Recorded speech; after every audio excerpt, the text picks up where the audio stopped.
Hello, my name is Luke Harrison and I'm Product Manager for RT Software's range of live broadcast graphics products.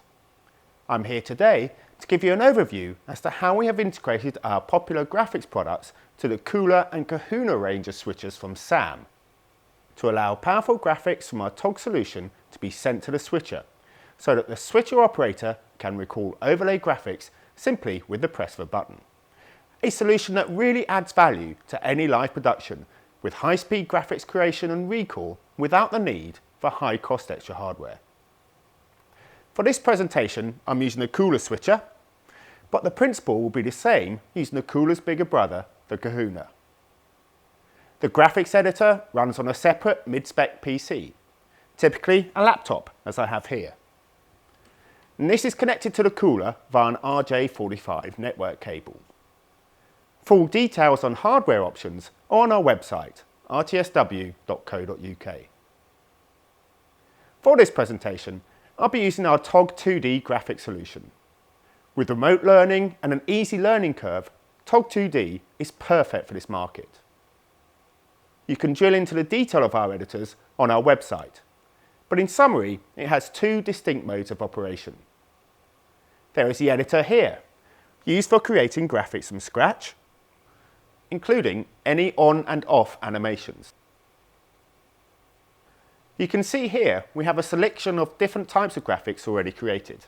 As well as straps, we can handle all other kinds of graphics with ease, such as sidebars, league tables, or even things like tickers. I'm not going to go into details as to how graphics are created. We have separate videos for that. Instead, we will cover how to get graphics on air with the Kula using pre-made graphic templates. And I'll do that by switching to playout mode here, which is for use on or near to air. Remember that we are already connected to the same network as the Kula.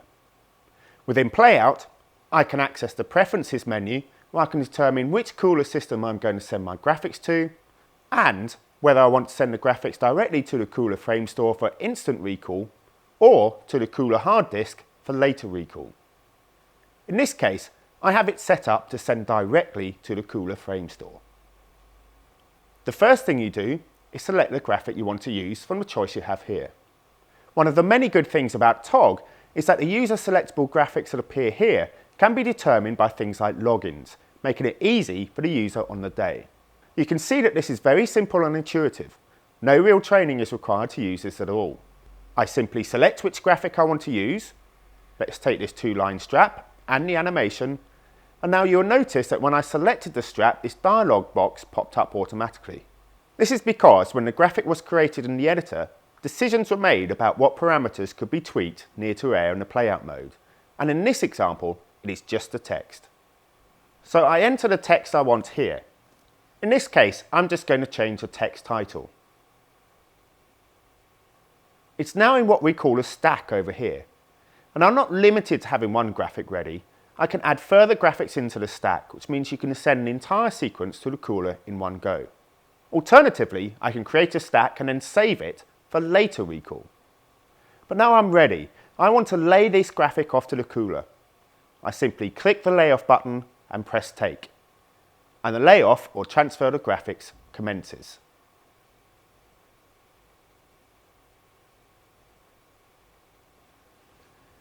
Now the layoff is finished, the graphic sits as a clip file in the Kula frame store.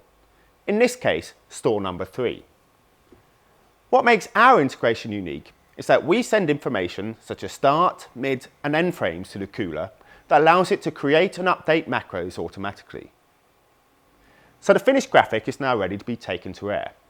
I'm just going to select the live incoming video to use as a background, and that goes onto my Kula output there. I've already created a macro to recall the graphic and I've assigned it to this button here. So when I'm ready, I just press the button as I do now. And you can see the graphic animates onto the Kula output over the top of the incoming video. We're now paused in the mid frame. So when I'm ready to take the graphic off, I just press the button again and once again, it animates off. Of course, if needed, I can now go back to TOG and send more graphics to different frame store locations to be assigned to different buttons. Unless stated otherwise, everything I've shown you today is in the Kula and Kahuna version of TOG Edit 2D that is available from both SAM and its resellers. Other products, including traditional live overlay and CG graphic solutions, sports analysis systems and virtual studio and augmented reality graphic solutions, are available from RT Software, with details at rtsw.co.uk. That concludes this introduction video. Thank you very much for watching.